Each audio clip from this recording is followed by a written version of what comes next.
Yeah. So, hi everyone. This is Uma and Rob coming to you live on February 22nd, 2020. And we're coming on to really in gratitude for this community, for what you did for me. I'm just going to mute you guys. Yeah, I just muted you guys so that way we don't have any background interference. So we really just wanted to come on in gratitude for the community and for what you guys did for me and for Rob and the way you guys supported us as I went through my recent ordeal. And I wanted to talk about it because I know a lot of you were praying for me. And, through Rob, I found out that you guys were asking for prayers and sending healing. And, some of you even dropped off things at my house, like flowers and things like that. So I feel like I owe you guys an explanation of what happened. And I know you're kind of like sitting there bewildered, like what happened? And I want to add to that and talk about it. And Rob is here to support me, as he's been doing a great job supporting me this whole ordeal that I've been through, and to also add the facts to what I experienced. Because like I keep telling everybody, I had an NDE, but the thing is like, I'm a little bit nervous to say to people, I've been having, I had an NDE, because the first thing people do is like, they want all this information. And then it almost starts going into like people judging me.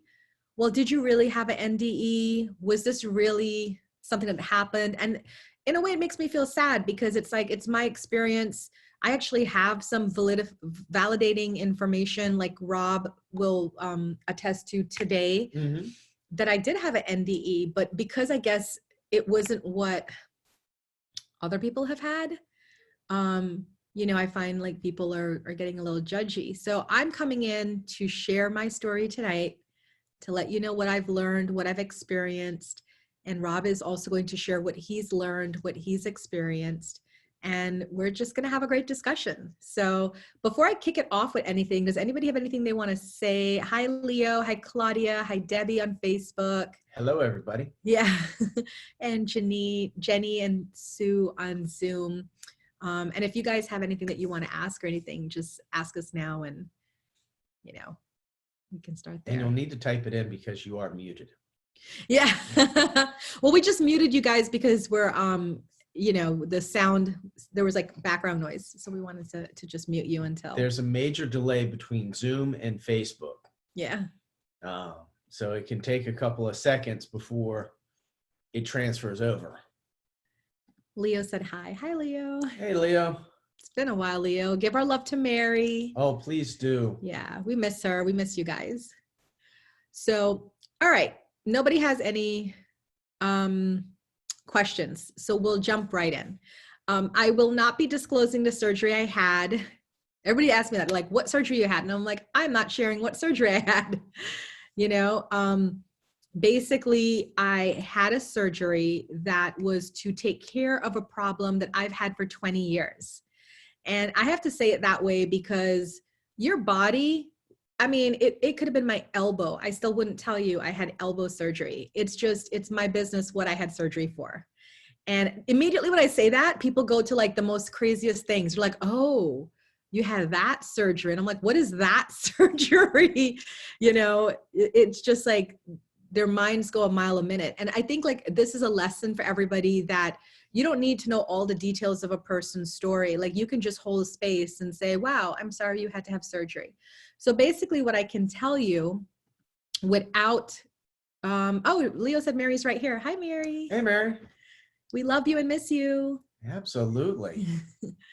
So basically, I've had a condition for 20 years that I've not talked about with people because it's been a very painful condition. It's like when I have kind of like fibromyalgia, like if you're somebody who has fibromyalgia, if you have a flare up, let's just say, then basically you are out of commission for a while, right? Right? Yeah. Yeah. So it's very painful. Right. So that's kind of like my condition. It's like I would have a flare up and then I would be out of commission for like 2 weeks. But being the warrior that I am, I would still go to work. It's not transmittable. Like people can't get sick from me or anything like that. It's just a personal condition. And I would have flare ups, and then it's kind of like I would still go to work and work through the pain, because I've been suffering from this for 20 years. It's kind of like, what was it? I think it was a year and a half ago. We were having a message circle, and you had fallen down and hurt your knee. And people, I don't know how she did it. I really don't. And this was back in the day when we were in Uma's basement doing it. So it was longer than that. It was 2018. 2018. Yeah. And I mean, had to help her down there, put her in the chair, put a blanket over her knee as if it didn't exist. But the woman was in severe pain, the whole messages from the other side. And I was just like, oh my God, my hat goes off to you. If I hiccup, I can't do it. That's not true, Rob, because you have pneumonia that you're recovering from and you're still here. You're like doing this with me. So let's just say Rob and I are troopers. I've got lots of cough drops. Yeah. Rob and I are troopers, right? So we kind of like know how to just kind of work through stuff. And that's what I've been doing for 20 years. I've been working through the pain and, just kind of saying like, this is just part of my life, Well, last year I had like a really serious flare up to the point where it made me cut my vacation short and come home, because I was on vacation. I do a solo vacation every year. And while I was on my solo vacation, I got really, really sick. And for me, it's like my fever will go to the hundreds, like 103, 104. And it's always a situation because when I was a child, I had febrile seizures.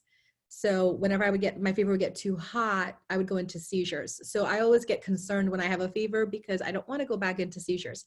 So when I was on vacation, I started getting the fevers and getting sick again, and for my condition. And I had to cut my vacation short and come home and go straight to the ER, because that's the only way I can like deal with it, is to go to the ER. And while I was at that ER visit, the doctors were working with me and they said, you can actually have a surgery, and it's a minor outpatient surgery that can remedy this for you for the rest of your life. And I was like, done. I want to do it. But I couldn't do it last year because they had already healed me, and I had to wait until I had like another flare up, like the fever and the feeling sick and all that kind of stuff. So that happened in January. After Rob and I came back from Mexico, I started getting the fever and the chills, and I was like, okay, here we go again. So I contacted my doctor, and my doctor was like, yep, it's time for your surgery. Quick, 30 minutes, you're in, you're out, you're fine. I was like, okay, good. So it was supposed to be on Tuesday, January 28th. Didn't think, I kissed my boys goodbye. I'll see you in the afternoon. I had an online class scheduled that night. Like I really didn't think anything, I didn't think anything was going to become of it. But then it was the craziest thing that happened. So we went there, Rob picked me up. Mm-hmm. We went there, and this is where you're going to start filling in, because I can't remember a lot of the details. And I don't know if that's trauma or PTSD or what it is, but there were a lot of little details, and you were not coherent for most of it. So, yeah, I was there, so I kind of saw it. And even myself being there, things were happening so rapidly. I think it took us a couple of days to really, after you got better, to put all the pieces back together. Rob and I were we were so distraught about the whole situation. We actually didn't talk about it for 2 weeks after. And that's why when people were asking me like, what happened? I was like, I'm going to get back to you, but I have to talk to Rob because he was there for most of it and he knows everything. So we sat down 2 weeks after the ordeal to be like, this is what I experienced. You tell me if that's what happened. And he would be like, yeah, that's what happened. I was like, okay. And then, there was parts that I can't remember that he was able to fill in. So my goal tonight is to tell you what I experienced. And then when I'm done, Rob will fit in, or probably not wait until I'm done to fit in. I like jumping in. Yeah, to fit in the pieces as he needs to fit in. So here we go. Tuesday, January 28th, I was to go in for a simple 30-minute outpatient procedure that was to end my lifetime of pain and misery. We got there at 8 o'clock in the morning. I was told not to eat. So from 12 midnight Monday, I didn't eat. And I got there 8 o'clock in the morning. Yeah. Yeah. we went to surgery pre-op, you know, they were prepping me, and that's where we had our first situation, because basically they couldn't find a vein. They said my veins had collapsed and I was dehydrated. And that makes sense. You know, I have a fever, I'm not feeling so good. That makes sense. I'm dehydrated. So they pretty much pricked me 16 times. And that was traumatic for me. I think like a little bit of my willpower died right there, which I'm a very strong woman, right? And I'm a very strong woman, but after being pricked 16 times and them not finding a vein to go into, that's where it just kind of like, it was too much. So finally they decided, right, Rob, that they wanted to go in through my neck, which is here. I had this little thing here from them going in my neck. They actually came to get me in the waiting room prior to that, because I was like freaking out. You were freaking out. They couldn't keep you calm. You were saying you didn't want the surgery anymore because they were idiots. They couldn't find a vein. And they actually came out and they said, we're not really meant to have you in pre-op, and we're going to bring you back because we need you to talk to her because she's asking for you.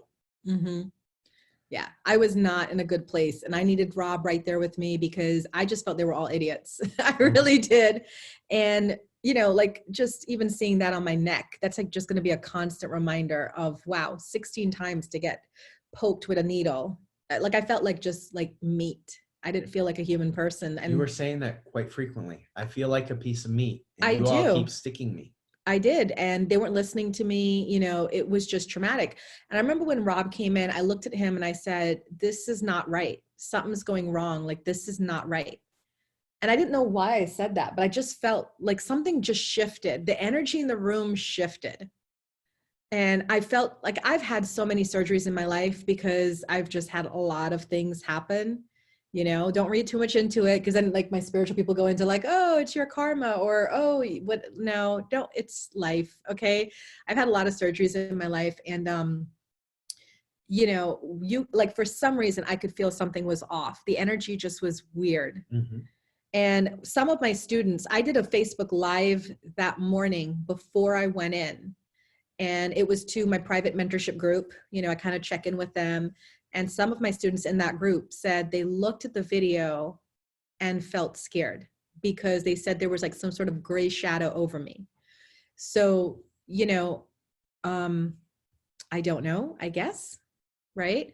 But basically that's what happened. Then I know they had me sign the consent form and for the anesthesia. And once that was in and they finally got like a PICC line in or whatever, I was still kind of like saying to Rob, I don't know, this isn't right, whatever. And then I just felt really relaxed. And then I went to sleep, which is, I guess, the anesthesia kicking in. Yeah. And you saw me go to sleep before you leave, right? I did. At one point, I thought they were taking me into the surgery room with you because they didn't want me to leave.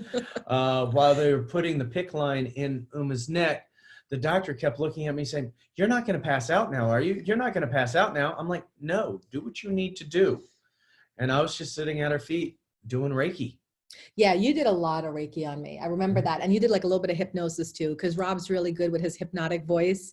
And he had to calm me down because like when they had to like brace me to go into pricking me again for like the 14th time or the 12th time, I mean, I just had like so much anxiety. So he would kind of like just pat my hair and he'd do like this hypnotic voice and it would really calm me down. So, you know, you need a hypnotist. This is your guy right here. Thank you. And but I don't want to go through that again. No, I don't think either one of us want to go through that again. That was that on my side of the story, it was very scary because I was so emotionally involved and so distraught. And it was like so much was thrown on top of me to keep you calm and to balance you. And I'm sitting there as a nervous wreck. And it's like, okay, but we've got to do this. We've got to keep Uma in the spot where she's at. And that's one of the lessons that I learned too, is that, you know, we look at the patient, obviously, like the patient, the care of the patient is number one priority, but sometimes we don't look at the caregiver as well. And, that's one of the big lessons I learned about, is that the caregiver also needs people checking on him as well. And I'm going to go more into that as we go along. So anyways, I'm in the pre-op room. I remember them putting in, the line and the anesthesia flowing. I don't remember all of that. I just remember they must have been moving quick, because I remember I was like yelling and talking about these people are idiots and they don't know what they're doing and this is not right. And then I just remember feeling calm, and then I just went to sleep. That's all I remember. Then I remember waking up in the post-op room.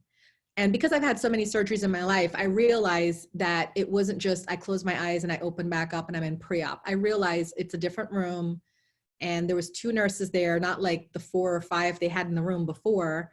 And I felt groggy. So I knew, like, okay, the surgery happened. So the 2 nurses that were in the room, they were like kind of quiet. And when I woke up, they were happy and they were like, oh, good, you woke up. And then they were like, well, I asked them, I said, how did it go?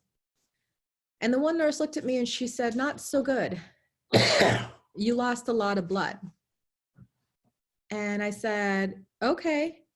And this is what I don't remember, because I remember passing out twice. Yes. And I think at that point I passed out before you came in, or no? From what I was told, I was actually sitting out in the waiting room. The surgery was only supposed to take about a half hour. Oh yeah, that's right. And this is an hour and 45 minutes, 2 hours into it. And I've had a conversation with the doctor, and he's saying everything went fine and everything. And then he leaves, and I'm sitting there, and all of a sudden my mom shows up and says, put down your computer and get ready. And then the next thing I hear is Uma's auntie show up and her grandmother show up. And then it's, here comes Uma. And I'm like, well, no, you're fast forward then. You're too far out. That's right. That's right. Thanks. I'm not there yet. I'm not there yet. That's right. Because I actually went back and then I came back out. Yeah. Yeah. It's all a blur, folks. I mean, it was really a blur, but I did go back. And so basically what I remember, because I don't think we're lining up right now, but what I remember is I woke up, I saw the 2 nurses. I asked how it went. They said it didn't go really good. You were in there for like close to 2 hours and you lost a lot of blood. And I remember just kind of like closing my eyes because I was so tired. And I closed my eyes just for a little bit. And then I felt like I just went to sleep for a little bit. But when I woke back up, and this is when somebody was asking me like, how long were you? I don't know.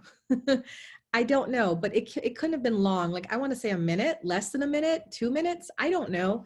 But I remember like I just closed my eyes. And then when I opened my eyes again, there was a lot more people in the room. There weren't 2 anymore. There was like maybe 4 or 5. And they were all talking to each other and nobody was talking to me. And they all were like, in a way, frantic. And I didn't know what was going on. And I was trying to talk to people and people were just ignoring me. And I just kept saying, because I felt very weak. That's what I remember most. It's like, I'm not a weak person and I always have energy, but I felt so weak, almost like I ran a marathon. And I just remembered like trying so hard to get the words out. I need Rob. I need to see Rob. I have a message for Rob. And yes, they were not listening to me. And apparently my heart rate was elevating because I heard like the beeping machines and stuff and it was elevating and they were trying to tell me to calm down. And I was like, oh, you know what? First of all, I was calm. I don't know why my heart rate was elevating. I was calm, but in my mind, I'm like, you know what? I'm going to use this to my advantage, right? So I'm like, oh, you want me to calm down? Well, then get Rob and I'll calm down. Though, honestly, I didn't know how to make my heart rate go down. I don't know why it was doing that. And they all of a sudden, everybody start hollering, get Bob. Where's Bob? Everybody get Bob. I'm like, who's Bob? And one of the nurses ran outside, got Rob, and he came in.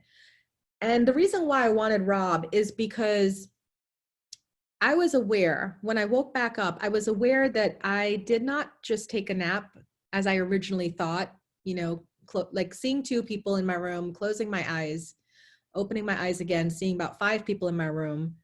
I was like, and everybody's like frantic. I can put two and two together. And I realized something happened. And I felt that ominous energy again. And I called Rob in. And when Rob came in, he came to my, he brought his ear to my mouth because I could barely talk. And I was so tired. And I just said to him, I need you to get on my phone. I need you to go on my Facebook account. And I need you to ask everyone to pray for me and to send healing now. And I remember he was just standing there looking at me. And this is where you can probably fill in if I'm getting this wrong. But I remember like you had like tears in your eyes and you just said to me, please don't leave me. Mm-hmm. And that scared me, honestly, because I was feeling something different, but I don't know what I was feeling. I don't know why I gave him that message. And for him to say that to me was like, what are you tuning into? And I said, I'm not leaving you. And I said, but I need you to send this message right now. Like, I need you to go right now, go to the waiting room, go now. So he did.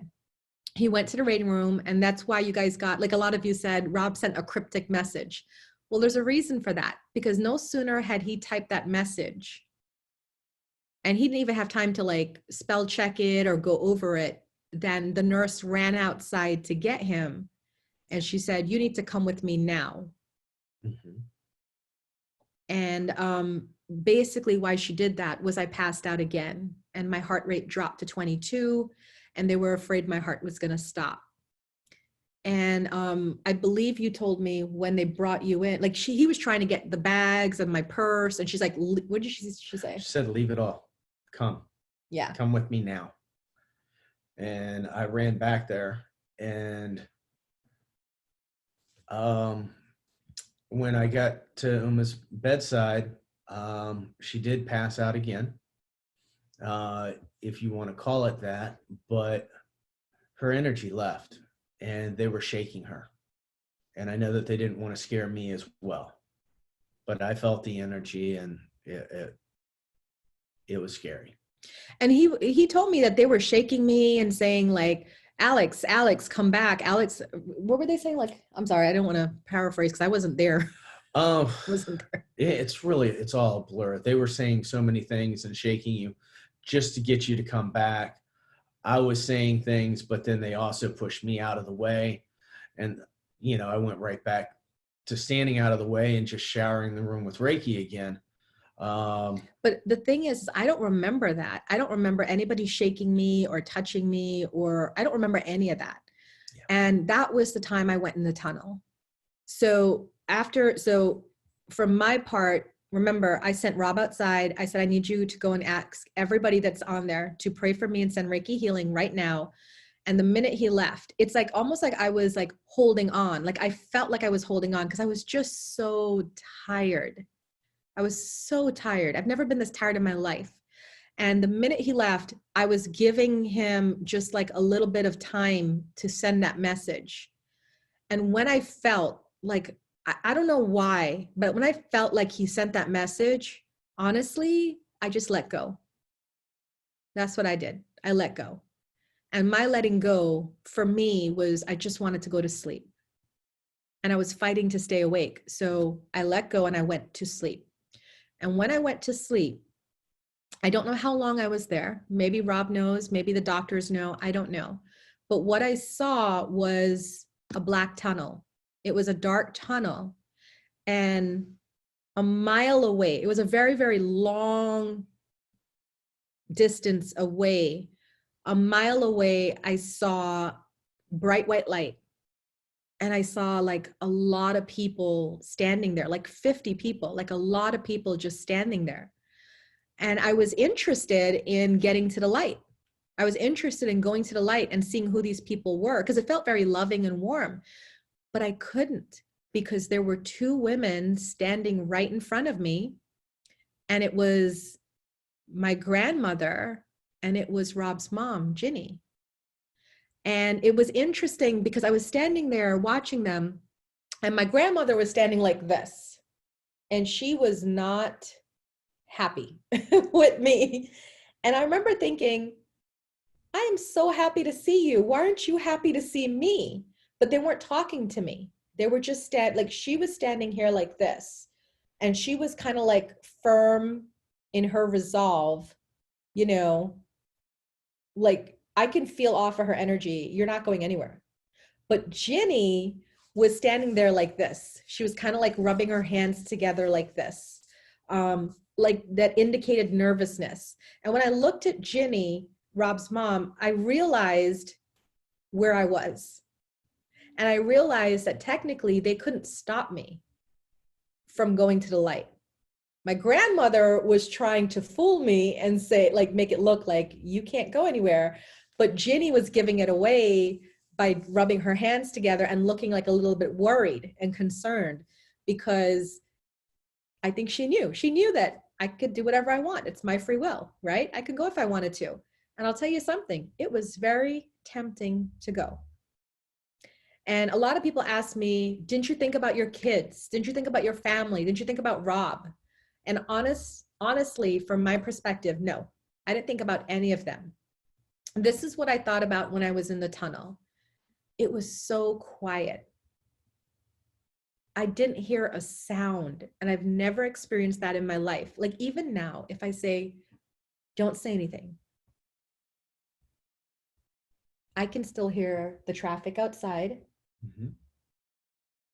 I can hear like a police car somewhere in the distance, and you can still hear things. So I've never been in a place where it's just completely quiet. And that was intriguing to me. And I was like, wow, it's just so quiet here. And I just felt so rested. I felt so at peace. And Rob's going to fill in as, you know, his observations when I finish mine about like what he noticed with me. But for me, that's what I felt. I felt at peace. I felt calm. I felt no pain. And I was like, oh, I just want to stay here. But, there's a reason why I feel I asked Rob for him to pray for me and to send me Reiki and for everybody else to do the same, is because I probably would have stayed there. I probably would have. It was quite comforting to stay there.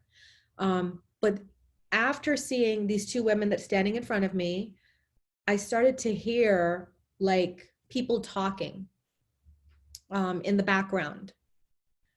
And when I tuned into that and I paid attention to that, that's when I opened my eyes and I woke up.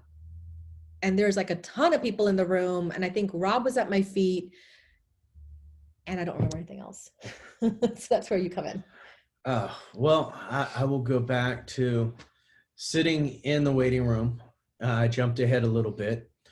Uma had sent me back out, and I literally was typing as fast as I could to get the information out. And I was trying to tag as many people as I could. And finally, it was like, I just have to send it now. And, you know, my mom showed up, her grandmother showed up, her auntie showed up. And then Uma showed up, and I was like, no, get back in your body. And that's when the nurse came out and got me. I mean, just immediately after that, and she's like, no, leave everything. And we were back there for a couple hours. And the nurse looked at me at the end, and she's like, I'm so sorry because you left your computer and everything out there, including Uma's purse. But when I got back there, her energy was flat, and it was quite scary. And I know that feeling. I've been there before when somebody's passed, and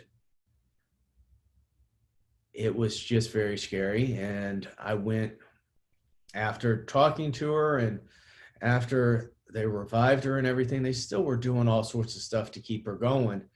And that's where I just continued to go back down to her feet, try to stay out of everybody's way. And, you know, they then finally got her stable enough where they said, well, we're going to take her to, I think it was a CAT scan or an MRI or whatever. CAT scan, because I don't remember. You told me I got a CAT scan, and I was like, When? And I don't remember getting a CAT they were scan. actually debating whether they were taking me with them to do that. And then finally they said, you know, um, go ahead, go get something to eat. I know you haven't eaten all day, and it will take a certain amount of time, and just come back to the waiting room and we'll take you to where she's going to be in a post-op ICU. And I was walking out the door with the nurse, and she was talking to me. And at this point in time, she started to say what Uma was saying, and I was finishing what Uma was saying. And the woman's like, oh my God. Because while Uma was coming in and out, she had been claiming that she was a medium and a psychic. And the woman looked at me and said, oh my God. I said, no, she was in the waiting room. She left her body. Because otherwise I wouldn't know this. So what the nurse said to Rob was, Uma was saying that leave her here. It's peaceful here. She just wants to stay here. And that's when Rob had finished the sentence for her, because apparently that's what I told Rob when I was in spirit form in the waiting room. But what's interesting is one of my best friends, Jen, who lives in California. And it's interesting. There was a lot of you that don't usually come on Facebook. And you guys said, for whatever reason, something called you to Facebook that day. And you saw Rob's message. And then you started praying or sending Reiki, which I'm very grateful for. Jen's one of those people. She's hardly on Facebook, but something called her to go on Facebook. She saw Rob's message and she just immediately started tapping in, because my friend Jen is a medium. And she said it scared her because she saw me in full form and I was talking to her like deceased people talk to her and having a full conversation. And she said, Uma, you need to go back to your body, kind of like what Rob said. And I said to her the same thing I said to Rob that I said to Nurse, which was, it's so peaceful here. I want to stay. So that's my validation. The fact that Rob's in a waiting room, my friend Jen's in California, the nurse is there with me, and they all said I said the same message. I guess is in a way my validation of my experience. Because I know a lot of people are going to want to try to take this from me and say, like, according to the guidelines, you probably have not had an NDE, and that's fine. But for me, it was, you know, I went in that tunnel. I saw my loved ones. I wanted to stay. And I do feel that by me giving permission to everybody to pray for me and do Reiki for me and to call me back, I do feel that you guys, you know, with Rob, that you guys brought me back. And that's why I'm so grateful to my community, because, you know, it's one of those things where, you know, you do good work, but you don't really know it. Cause it's not like every day when you do services for people, it's not like they're like, oh, Uma, you're the best, or you're great, or whatever. You get like a thank you. That was great. That was much needed, and everything else. So to have this experience where, when I finally got better, I was able to go on the Facebook page, which was, like, honestly 2 weeks later, because I really wasn't reading up like what Rob was posting. It was very traumatic for me. I had a little bit of like PTSD after it. Even up to Monday, I had like some aftershock stuff. So I really didn't want to see anything. And I had to get myself into a good space to see it. And really and truly, it was like 3 weeks later that I was able to go back and reread everything. And I was so moved by the comments. Like, there was one, Rob's original post had like 300 comments on there. And that was so amazing to me. So I'm very grateful.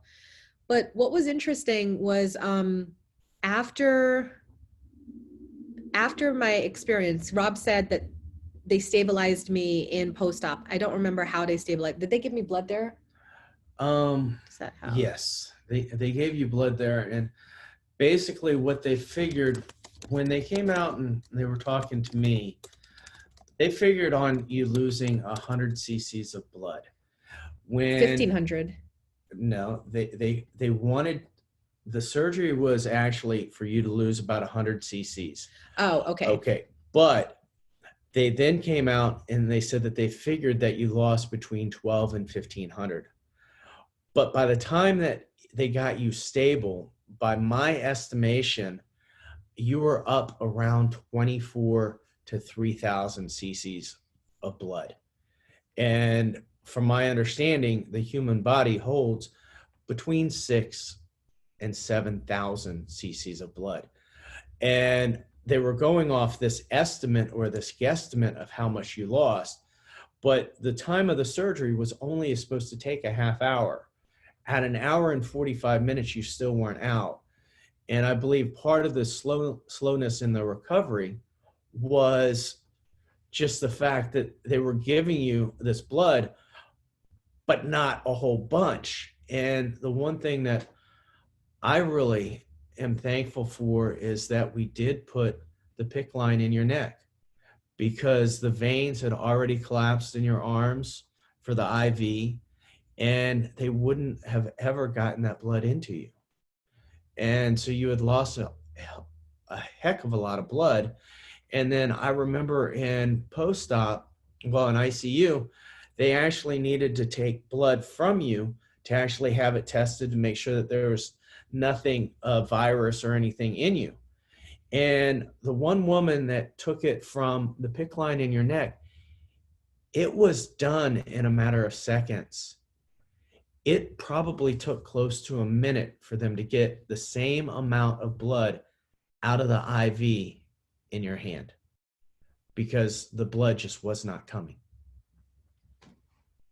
And that was scary. Yeah, that's flashing me back a little bit. So, yeah.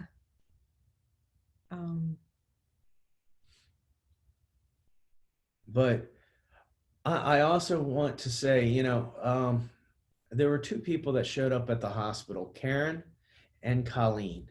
And Yes. we got bounced around and we were so confused. We didn't eat. They actually forgot to even give us a menu to talk to us about food, and Yeah. we didn't eat either. So So I didn't have like any food all of from Monday night 12 a.m. Well, Monday night like 10 p.m. because I went to bed at 10. So I didn't have any food from like Monday night 10 p.m. to Tuesday 7 p.m. Yeah.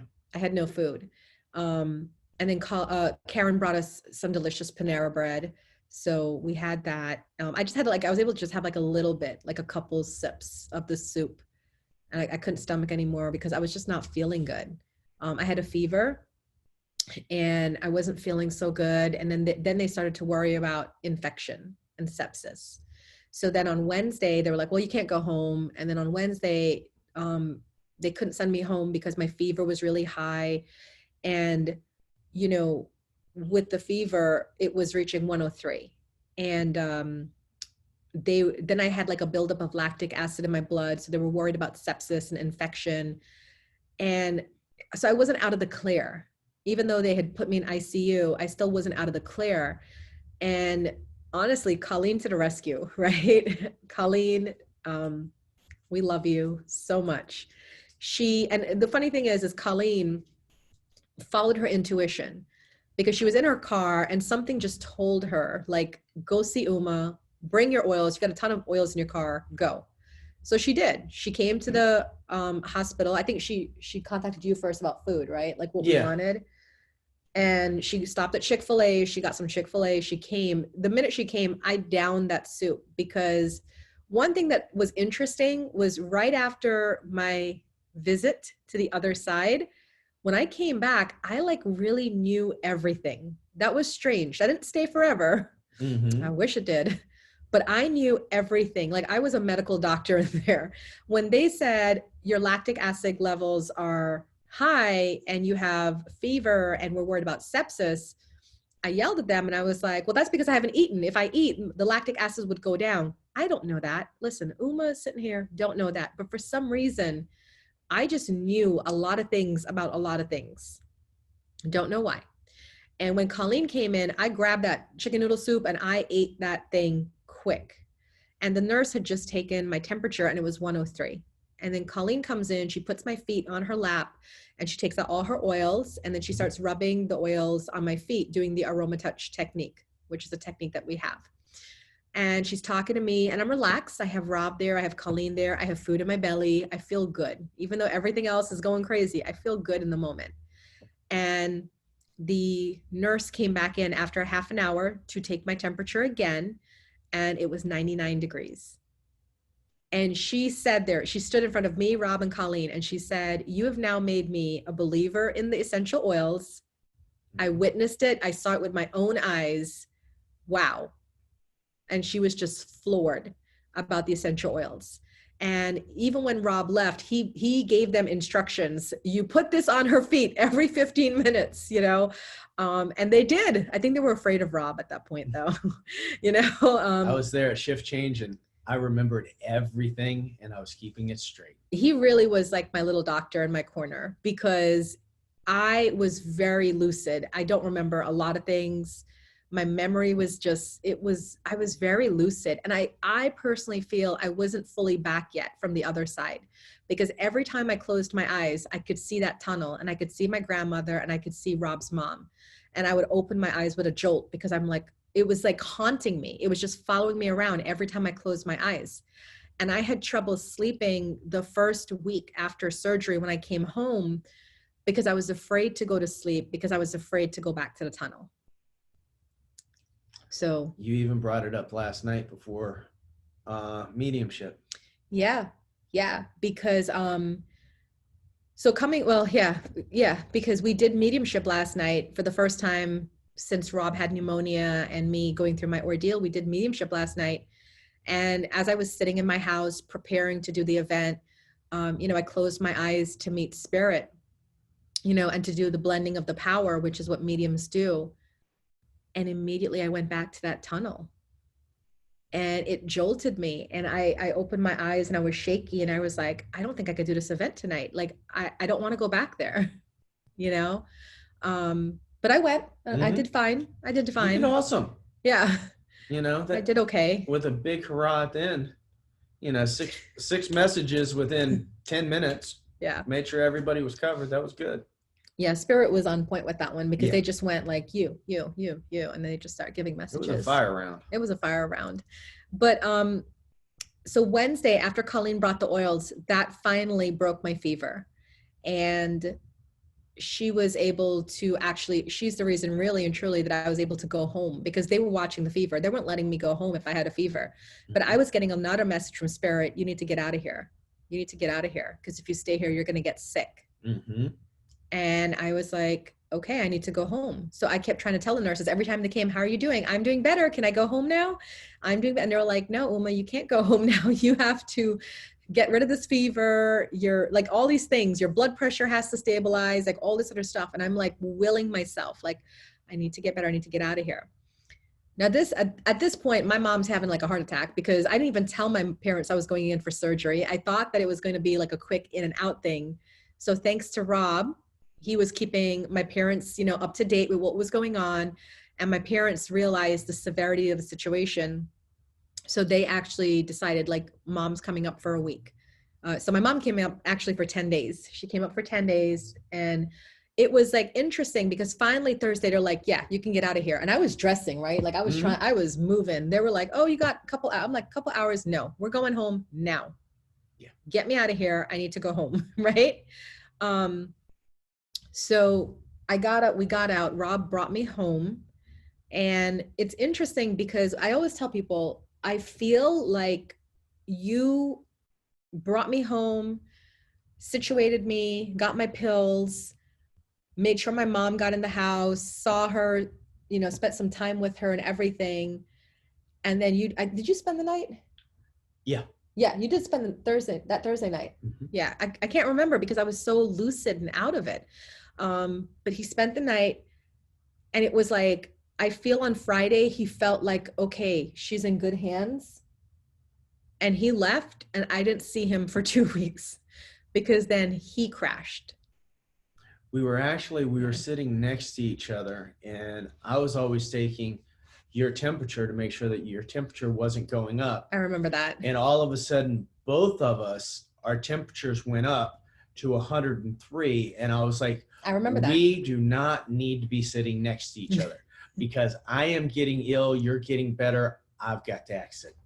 Yeah, I forgot about that because Yeah. we were sitting next to each other, and then both our temperatures went up, and Rob's like, I got to get out of here. She's going to get sick again. And he left, and then come to find out he got pneumonia. And he's been healing with that. So the week after the hospital was really interesting. There was no spirit world and earth world. It was just blended. I was seeing a lot of things. I posted about the ghost heart. I literally saw a heart form in smoke. And then like someone blew a kiss at me, and it was this heart coming towards me to the point where I reached out to touch it. It was so beautiful. And I was seeing my loved ones on the other side. I was seeing, I was having a lot of vivid dreams about a lot of things. And it was just really interesting. But the problem for me was I was in pain. I'm still in pain, by the way, because, and that's a whole other story. And I was in pain, and they gave me Oxycontin for my pain, but the Oxy was making me depressed. And then I actually started having suicidal thoughts, which was interesting because I'm like the most upbeat, positive person you can meet. But I was having these crazy thoughts like, wouldn't it be better to just be back there? Wouldn't it be better to just be back on that side? You're not going to be in pain anymore. You can just let go and be free. And I had the sense enough to say, you know what? I need to get off these damn pills. So I did. I got off the pills, and I told my mom, you know, I'm going to just deal with the pain because I can't be on these pills anymore because they're making me think all sorts of crazy stuff right now. And I got off the pills, and I just dealt with the pain. And, you know, I thought I was doing good, but then I went to my doctor because I had to go for weekly visits for him to check on the wound and see how it was doing. And after my mom left, she left on a Sunday, and that Monday I went into the doctor, and he was just not in a good place because I had tore my stitches. And I literally have this large open wound on my body. Like you could just look in and there's flesh and tissue and whatever else. And I just like, because Rob wasn't there, you know, he was sick and recovering, and my mom wasn't there, and I was just me alone in that doctor's room. And he's telling me now about, you know, we might need to get another surgery, or we need to swab it, like actually touch my raw flesh and see if you have an infection. It was just like so much that I finally broke down and cried. And I just cried, like screaming, crying. And I just cried. And he did the right thing by saying, I'm going to give you a minute and I'm going to go get a second opinion from another doctor. And I said, so when he left, I said, okay, Uma, you got to get your crap together. Like, this is not how this is going to go down. So what I did was, I did bars on myself, access bars for those of you. And I just kind of like touched my points, and I was like, okay, right, wrong, good, bad. You know, I was clearing myself and I was putting myself back together. And he, while I was doing this, the doctor came back in the room, kind of looking at me weird. And I'm like, okay. So then all of a sudden, by doing my bars in just that quick 2-3 minutes, just by doing that, I started having all these ideas come in. And I said, okay, I need to know, can an open wound heal naturally on its own? And he's like, oh yeah, all the time. And I was like, oh. I said, So in my mind, I'm like, I'm going to oils, you know, I'm going to doTERRA oils. I'll figure it out. So what he did was he made me an appointment at the wound care center. And that's where I'm at now. I have to go every week. They measure it with a ruler, my wound. I have literally a large open hole on my body. They measure it with a ruler. They actually stick something inside of it to measure the depth of it. And then they gave me these silver nitrate strips to take home. And every day I have to cleanse my wound. I have to stick the strips into my wound and hope for it to close. And that's where I'm at right now. So when you see me walking around or at a class or teaching or taking a very long time to go up the stairs. And if you see her trying to pick something up, slap her hand. Yeah, I'm not supposed, that's actually how I tore my stitches, was I lifted a massage table and it tore the stitches. And, you know, there's this concern about me lifting things and then just making the wound bigger. So I'm not allowed to lift things, but it's very hard because when you're a person who does everything and just is not used to asking for help, it's really hard because I'm kind of like, oh, it's right over there. I could just move that, you know? So that's where I'm at. Like today I had to teach a class from 10 a.m. to 6 p.m. And by the time I got home, I'm in pain right now as I talk to you. I'm in pain. I'm exhausted. And I just kind of want to curl up and go to sleep. My energy is definitely not where it used to be. And that, you know, now moving from away from my experience, that's been my experience. I welcome any questions that you guys have, anything that you want to know personally about, anything I can help you with, whether it's the oils, whether it's the surgery, well, the kind of surgery, whatever, or whether it's the near-death experience or on the other side, you know, please feel free to ask your questions, whether you're on the Zoom or on Facebook. Please feel free to ask your questions. But basically, I got a lot of takeaway messages. You know, I got a lot of takeaway messages. And my first message that I got, which I think can really be helpful for a lot of people, is sometimes some of us have extreme self-care. And what I mean by that is we take such good care of ourselves. I'm the girl who gets the massage every month and do my hair and my nails and have a spa day and get a facial and do my eyebrows and, you know, my eyelashes. Like I'm that girl. I take very good care of myself. But the problem is when you have extreme self-care, then you don't allow other people to take care of you. And this whole ordeal was a learning lesson for me that you need people. You need people. So if you're watching this and you're kind of like, I'm good on my own, I got this. I was that girl. I was that girl. And I am so grateful to my mom and dad, you know, who my dad, he didn't come, but he was checking on me and, you know, just wanting to know how I did. And my mom came and took care of me. And my children took care of me. Rob is the master healer over here. He took very good care of me. Just the best, making sure I was never alone in that that hospital room, making sure my meds were there, taking my temperature, being my nurse when I was home. You know, my friends that came out by the throves and sent me beautiful messages on Facebook or email or text, sending me flowers. You know, one student dropped off elderberry syrup and flowers at my door. Look, 111 up there, 111. Mm-hmm. You know, like all of this stuff that just happened really made me feel so much more blessed and grateful that I am not alone and that I have people who love me and take care of me.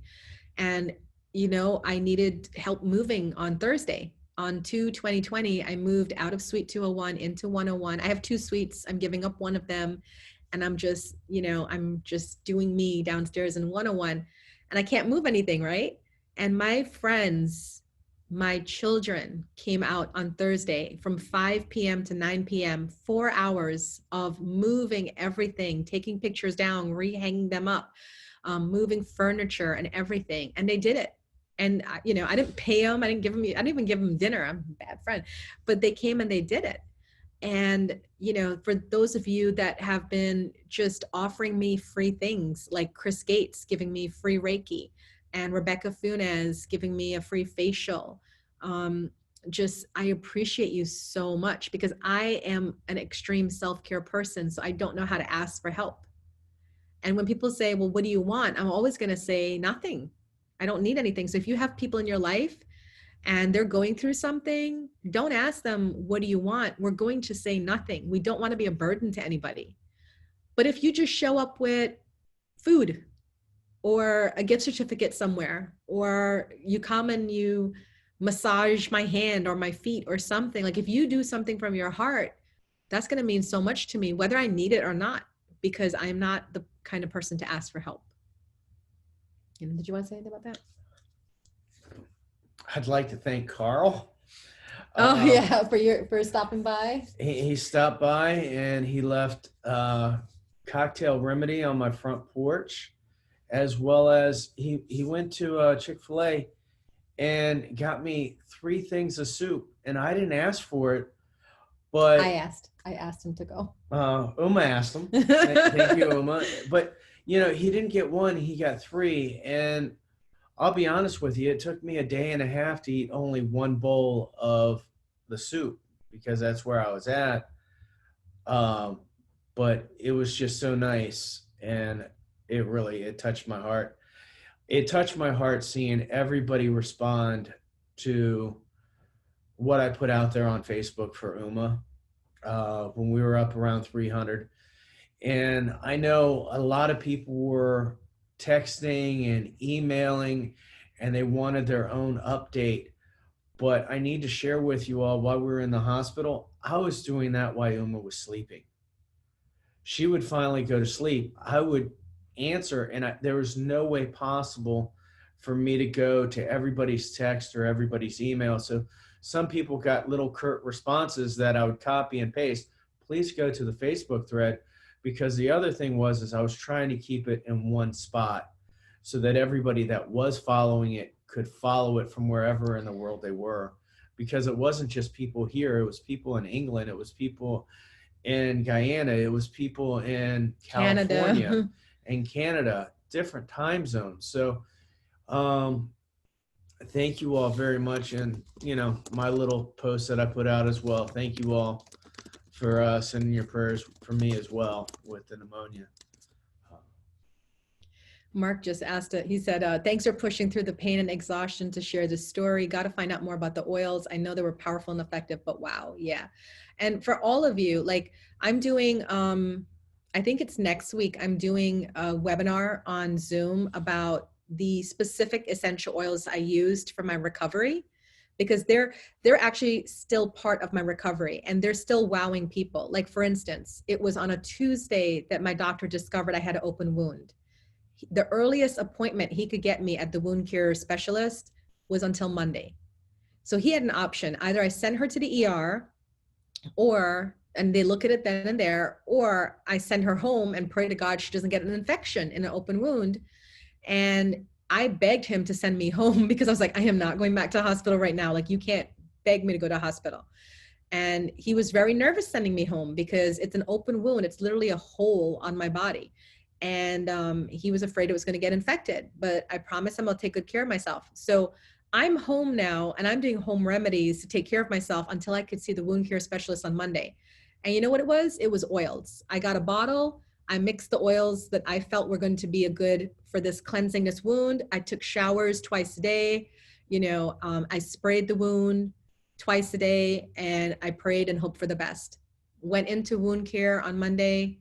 They looked at it. They said, this is like one of the cleanest wounds they've ever seen. There was no sign of infection.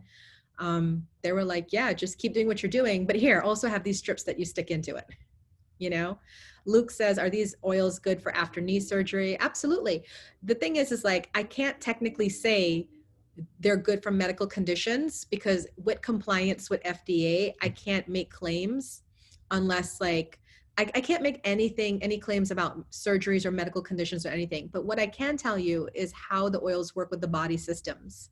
So for instance, we have oils that like, if you have like your body has inflammation, right?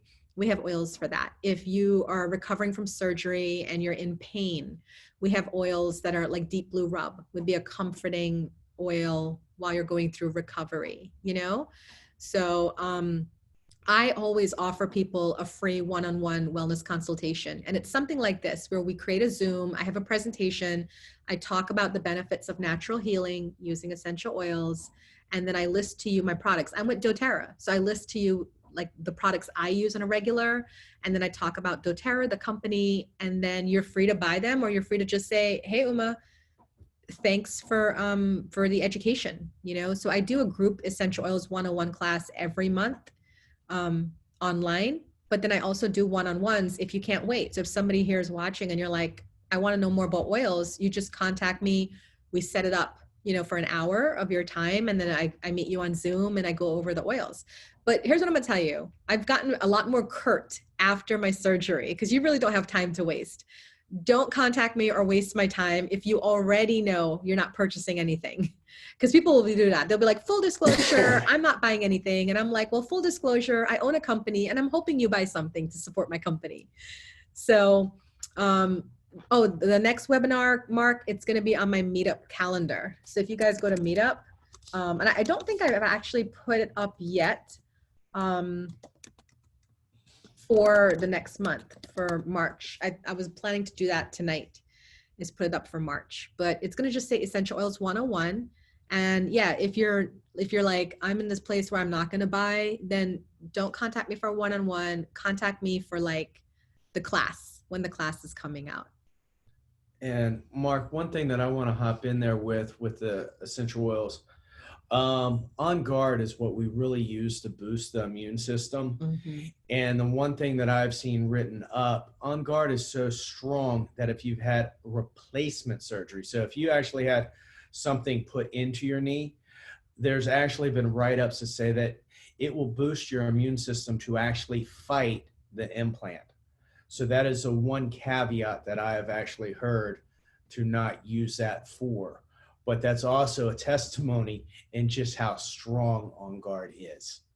Exactly. And we use On Guard for everything. Yeah. Like because On Guard is like against this, what can we say? Seasonal threats, immune system boosting. Yeah. Like I'm trying to find all the proper things to say about. Well, and On Guard has clove in it. And I'll never forget Uma and I several years ago, we were at the movie theater and I broke a tooth and had to have a root canal. Oh yeah. And it took them 2 months to get me in for the root canal. Yeah.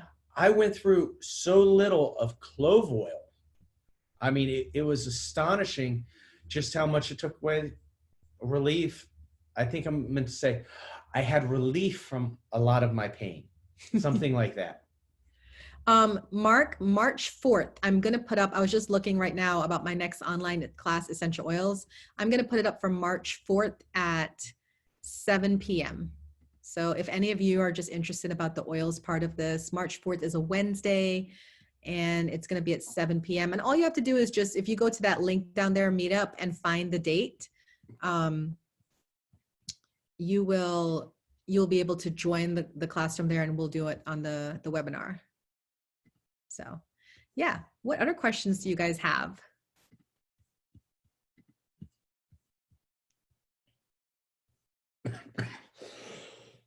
Excuse me.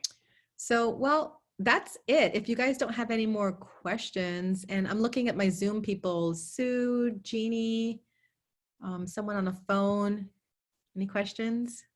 No? They're like, no. Oh, wait, let me unmute you, Jeannie. Sue, let me unmute you. Okay. Oh, I was just going to say it was fascinating listening to the two of you. Thank you for sharing. I mean, now I'm going to have to sit and think and absorb it all, Yeah, that's what we're still doing.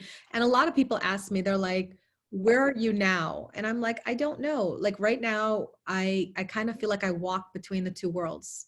Yeah. Because just like I'm here, but then my mind will just go off to like a distant place and the place is not here. Yeah. So when I was reading through, Rob had like, all the 300 comments on Rob's post, about asking for prayers. It was really interesting because Miriam from Intuitive Wellness Center, she asked this really fascinating question. I was reading them through and trying to answer them as much as I could. And then she wrote, Uma, I'm so sorry to hear something like, I hope you're recovering. And I wonder what you brought back with you. And that stuck with me. Like to this day, it gives me chills. And I just remember like me putting down my phone and lying there and just talking to spirit saying, what did I come back with? What did I come back with? What did I come back with? And finally, after like a day of asking, and I was asking out loud because I was just so moved, like, what is that? And I said, what did I come back with? And by the second day, I heard, you are now the spirit walker. you're walking between the realms. Hmm. And I said, oh, this is interesting. So I'm actually writing a book right now. I was writing it, but I didn't have the motivation to write it. I started it last year and I just came up with the concept, but I didn't have a title and I didn't have anything to write. But after they told me that you're now, you know, the spirit walker between the realms, you can come and go as you please. I sat down at my computer and I wrote the title of the book, and it's Chronicles of a Spirit Walker. And immediately I wrote the introduction. The introduction's finished, and I wrote out the titles for the 20 chapters. And I have all the stories to fill 20 chapters, with the last chapter being about my near-death experience. All the other chapters are about the times I've gone over to the other side and the stories of that. So yeah, that's what I came up with, is the walker between the realms and the spirit realms. Make sure you let everybody know when you've finished it. Yeah, definitely. I am gonna do like a screening for you guys where I will put up the introduction and the first chapter, and then have you guys like just get like a free preview of it, so you can kind of get an idea of where it's going. You know, to build interest in that. But I have a lot of stories. Like, this is not my, you know, and I've been telling people all the time, I'm so used to going over there as a communicator. This was my first time as a passenger, you know? Yeah. And my biggest takeaway is I'm just grateful. I really am. Like, the one thing I came back for was, when I came back, I just was filled with so much gratitude. And I've always been a grateful person, but like now I'm just so, like, we have so much to be thankful for. And I just wish people knew that, you know, we just have so much to be thankful for. Whatever we're, and one of my friends, Yaya, she said, you know, what Uma's saying is the truth, because she is not stressing about anything. Because I work with Yaya on several projects, and we're in group chats all day, every day. And she was telling somebody, she's like, Uma's just like, yeah, sure, do what you want. That's cool. I'm in it. I'm with the flow.